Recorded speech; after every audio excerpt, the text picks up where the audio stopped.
Печень – это самый крупный орган нашего организма, и сложно переоценить ее функцию. Печень является естественным фильтром для нашей крови, производит детоксикацию нашего организма, фильтрует яды, токсины. В печени накапливается гликоген, в печени производится синтез желчи и факторов свертываемости крови. Печень обезвреживает билирубин, а также взаимодействует со всеми органами пищеварительной системы. Беречь и контролировать состояние печени крайне важно, чтобы быть здоровым. Давайте рассмотрим 7 привычек, которые негативно влияют на нашу печень. И в конце я вам дам 3 совета, выполняя которые вы можете улучшить свою печень. Первая привычка – это гиподинамия. Я всегда своим пациентам говорю, что двигательная активность – это неотъемлемая часть здорового образа жизни, так как мы ни с чем не сможем заменить движение. Вы хоть можете перестать есть, отказаться от углеводов, сахара, жиров и так далее, но если вы не будете двигаться, все те хорошие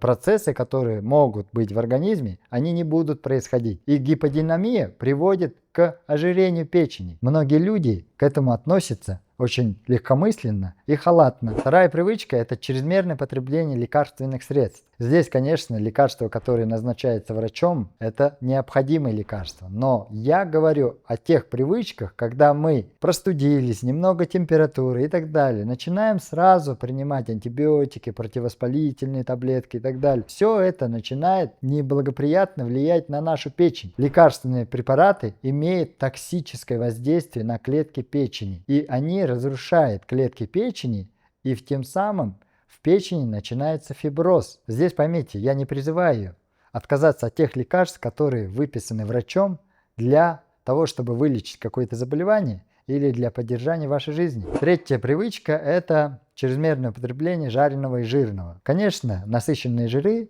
они приводят к ожирению внутренних органов, в том числе и печени. Если мы будем есть много жиров, при этом не двигаться, и будет у нас положительный энергетический баланс, то есть будем есть больше килокалорий, чем мы тратим, то, конечно, будет весь этот жир откладываться во внутренних органах, в том числе и в печени. А я уже сказал, что жировой гепатоз – это очень серьезная проблема, которая ведет к циррозу печени. А цирроз печени – это билет в один конец. И по статистике, 1 из 10 с жировым гепатозом впоследствии заболевает циррозом печени. Кстати, о правильном питании, о правильном образе жизни, который влияет также на здоровье печени, я рассказываю в своем онлайн-курсе «Практика здоровья». Ссылка в описании. Четвертая привычка – чрезмерное употребление сахара. Привычка класть сахар в чай, кофе, во все блюда, которые вы едите. Это очень негативно влияет на наше здоровье. Чем больше сахара мы едим, организму приходится тем больше вырабатывать инсулин,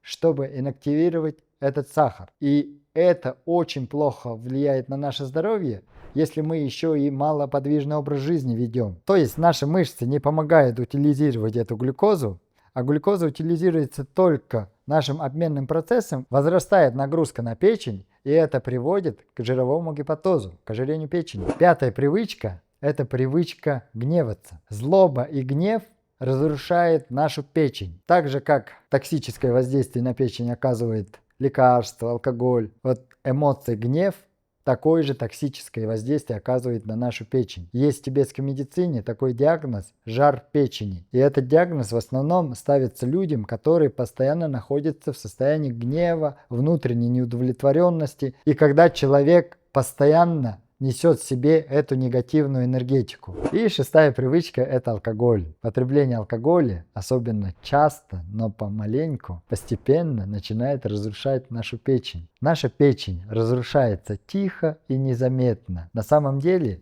жировой гепатоз никак себя не проявляет. Фиброз печени первой, второй степени, третьей даже никак не проявляет. Даже начальной стадии цирроза не проявляет себя никак. Человек только узнает о том, что у него цирроз, тогда, когда у него появляется внутреннее кровотечение вен пищевода и так далее, потому что при циррозе печени растет давление в воротных венах, и это давление оказывает давление на вены пищевода и вызывается кровотечение. Я понимаю, что все эти привычки у всех людей есть, в том числе и у меня. Но самое главное, чтобы не навредить своей печени, это не злоупотреблять, алкоголь в том числе. И, как я уже обещал, Даю 3 совета, которые повлияют на здоровье вашей печени и улучшить вашу печень. Жировой гепатоз – это обратимый процесс, фиброз печени – это обратимый процесс, и цирроз, сейчас говорят, тоже обратимый процесс. Чем раньше вы начнете, конечно, тем лучше для вас и вашего здоровья, и вашей долгой жизни. Первый – это двигательная активность. Пора начать заниматься спортом. Кто может, те бегают легко, трусцой. Те, кто не могут, те ходят. Нужно ходить много, быстрым шагом. Ежедневно по 50 минут. Не нужно считать километры. Засекайте просто время. 50 минут. Это оптимально. Можно чуть больше, можно чуть меньше. И 50 минут можно разделить на 2 части. Утром 25 и вечером 25.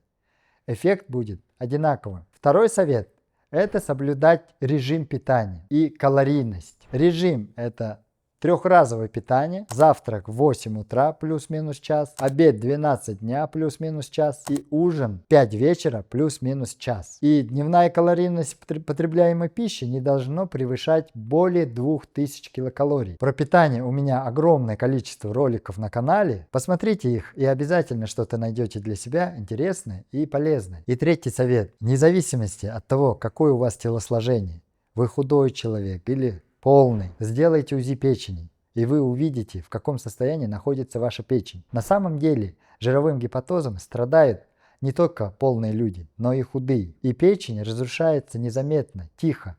Но и учитывать нужно, что печень – это очень благодарный орган. То есть он восстанавливается тоже очень быстро и легко. Будьте здоровы!